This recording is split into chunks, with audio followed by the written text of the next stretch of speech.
सभी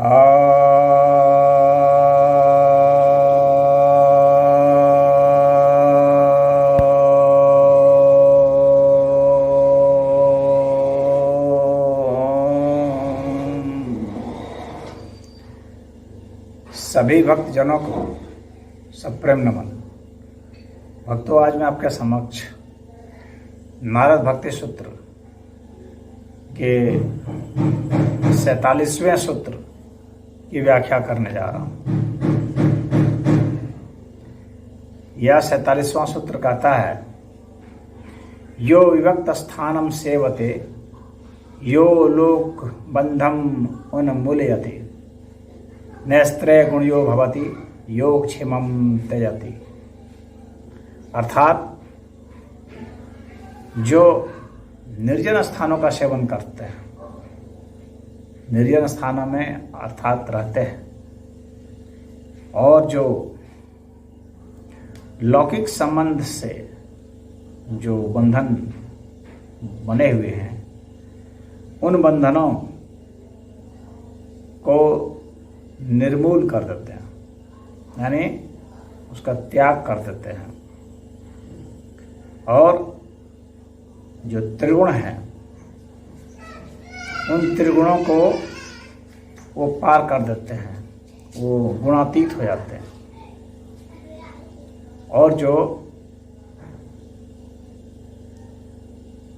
योगक्षेम है उसका त्याग कर देते हैं। योगक्षेम अर्थात जो अप्राप्त वस्तु है उसको प्राप्त करने की इच्छा, और जो प्राप्त वस्तु है उसके रक्षा करने की इच्छा।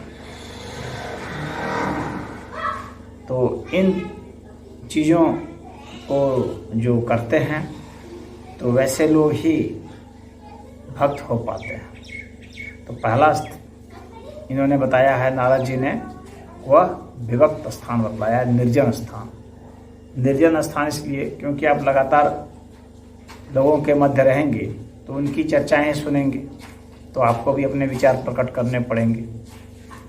आप अपना स्वस्थ चिंतन, नया चिंतन और आत्मिक चिंतन नहीं कर पाएंगे। उसके लिए आपको अकेला रहना जरूरी है, जहाँ जन नहीं हो, क्योंकि जन रहेंगे तो अपनी समस्याएं भी प्रस्तुत करेंगे, अपने झूठे सच्चे समाधान भी प्रस्तुत करेंगे, और अन्यों की भी खबर आपको देंगे। और जब आप अकेले होते हैं तो स्वयं से होते हैं। अब आप स्वतंत्र होते हैं, अब आप अपने भीतर भी जा सकते हैं, बाहर भी जा सकते हैं, कुछ भी कल्पना कर सकते हैं और कुछ भी विश्लेषण कर सकते हैं, चिंतन कर सकते हैं। इसलिए निर्जन होना बहुत ही जरूरी है। तो इसलिए एकांत स्थान में निवास करना कुछ समय तक सभी के लिए अनिवार्य है। चाहे कोई योगी हो, चाहे कोई भक्त हो या कोई तांत्रिक हो, सभी के लिए यह अनिवार्य है, निर्जन स्थानों में रहना। इसके बाद है कि जो लोक बंधन है, जब संसार है तो उसके बहुत सारे बंधने के तरीके हैं। संसार होता ही इसीलिए, कई सबका एक दूसरे से कनेक्शन है, संबंध है, तो वे बंधे हुए हैं एक दूसरे से।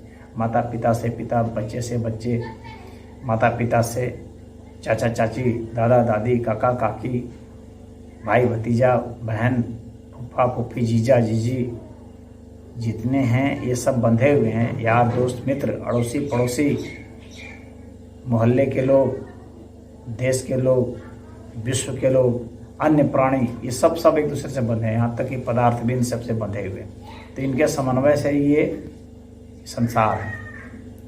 तो ये जो बंधन है, इस बंधन को निर्मूल करना, यानी इन सब चीज़ों से हट करके अपने एक ऐसी अवस्था की ओर, एक ऐसे आयाम की ओर, एक ऐसे लोक की ओर प्रस्थान करना जो कि इन बंधनों से मुक्त हो, जहाँ पर ये सब नहीं। तो इस तरह का चिंतन आपको करना है कि ये सब कहाँ नहीं है, ये सब जहाँ नहीं है वहाँ की बात सोचनी है। तो इसलिए नेति नेति का उपदेश दिया गया है कि यह नहीं है, यह नहीं है। इन सबको हटाते जाइए, मन से ही हटाते जाइए। ये तो हटेंगे नहीं ऐसे लेकिन चूंकि ये बसे हैं आपके मन में, तो इसलिए मन से ही इनको हटाते जाइए। मन में सोचिए, कहीं कोई पदार्थ दिखता है, हटा दीजिए कि नहीं, यह हुआ नहीं है, यह हुआ था तो नहीं जिसकी मैं तलाश में हूँ, यह कोई पदार्थ है, कोई वस्तु है, नहीं। अगर ये ऐसा है हटा दीजिए, यह कोई संबंध है, हटा दीजिए। यानी जो कुछ भी आपके दिमाग में आती है बात, आपको प्रतीत हो जाएगा कि ये इस संसार की चीज़ है, हटा दीजिए, क्योंकि वे सारे बंधन हैं। इन सबको हटा देने के बाद जो बच जाता है वही बंधन मुक्त अवस्था होती है। तो यहाँ भक्त को भी इस तरह की अवस्था में ये जो प्रक्रिया है नेति नेति वाली, ये ज्ञान योगियों की प्रक्रिया है। इसके लिए भी यहाँ पर नारद जी ने भक्तों को कहा है कि भक्ति योग में भी यह महत्वपूर्ण है। तो लोक बंधन को निर्मूल कर देना। इसके बाद है निस्त्रय गुण योग भवति।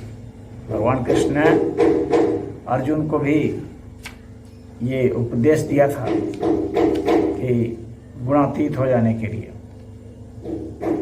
तो यहाँ पर नारद ने भी वैसे ही बात की है कि गुणातीत हो जाने के लिए। निस्त्रा गुणयो भवा अर्जुन, भगवान कृष्ण ने कहा था अर्जुन। तो निस्त्रा गुणयो मतलब कि गुणों से, ये जो 3 गुण हैं, सतगुण, रजगुण, तमगुण। सत्गुण में व्यक्ति सात्विक प्रवृत्ति का होता है, सीधा साधा होता है, सच्चे रास्ते पर चलता है, शाकाहारी भोजन करता है, सबके हित की सोचता है, सबके कल्याण की करता है, ज़्यादा बोलता नहीं है, आलस नहीं करता है, और मान मर्यादा इज्जत प्रतिष्ठा इन सब की फिक्र नहीं करता है, धन दौलत की फिक्र नहीं करता, वैभव की फिक्र नहीं करता है, और बस वह एक जो अच्छा इंसान जिसे कहते हैं उस स्थिति में वह रहता है। और इसके अलावा फिर जो है रजोगुण है, जिसमें कि आदमी भोग ऐश्वर्य की बात सोचता है, करता है, बहुत मेहनत करता है, कठिन परिश्रम करता है, लगातार उद्योग में लगा रहता है, कुछ न कुछ कमाता रहता है, कुछ अध्ययन भी करता है, कहीं कहीं कुछ उपदेश भी दे देता है, कुछ दान पुण्य भी करता है। तो ऐसे रजोगुण के लोग हैं, इनकी संख्या ही सबसे अधिक है। और इसके बाद फिर कुछ तमोगुणी लोग होते हैं जो आलस, निद्रा में, मैथुन में और बासी भोजन इन सबों को खाना,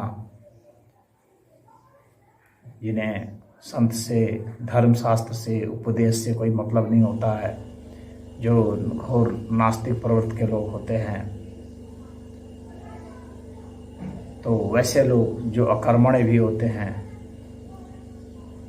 जो चोर लुटेरे इस किस्म के लोग हैं, माफिया डॉन, तो ऐसे लोग जो हैं ये तामसी प्रवृत्ति वाले लोग हैं। तो इन तीनों से ही जो उपराम हो जाता है, यानी जो अच्छे गुणों को भी छोड़ देता है, बुरे गुणों को तो छोड़ ही देता है, अच्छे गुणों से भी वो ऊपर चला जाता है, क्योंकि ये गुण भी हमें बांधने वाले होते हैं। ये गुण प्रकृति के गुण हैं, तो इसलिए वो देखता है कि ये सब गुण हैं, तो इन सबको भी वो छोड़ता है। यानी जो कुछ भी हमें इस समाज में, संसार में देखने को मिलता है, उन सब से वो अलग हटता चला जाता है। तो ये कहते हैं गुणातीत हो जाना। निस्त्रय गुण योग भवति। अब इसके बाद योग क्षेमम त्याजति, योग क्षेम का त्याग करना। योग क्षेम अर्थात संसार में आप देखेंगे, मनुष्य हो या अन्य कोई प्राणी हो, जो कुछ उसको प्राप्त नहीं है उसकी प्राप्त करने की इच्छा उसे होती है, और लगातार उसी के लिए वो उद्यम करता रहता है, परिश्रम करता है, दौड़ता रहता है, चिंतन करता है, सोते जागते उठते बैठते उसी फिराक में ही रहता है वो। और जब उसे मिल जाता है वैसी वस्तु जिसकी वह इच्छा करता था, जिसे लगता था कि इसकी ज़रूरत है, तो उसकी रक्षा में दिन रात लगा रहता है, उसी में परेशान रहता है, उसी तनाव में, चिंता में ग्रस्त रहता है।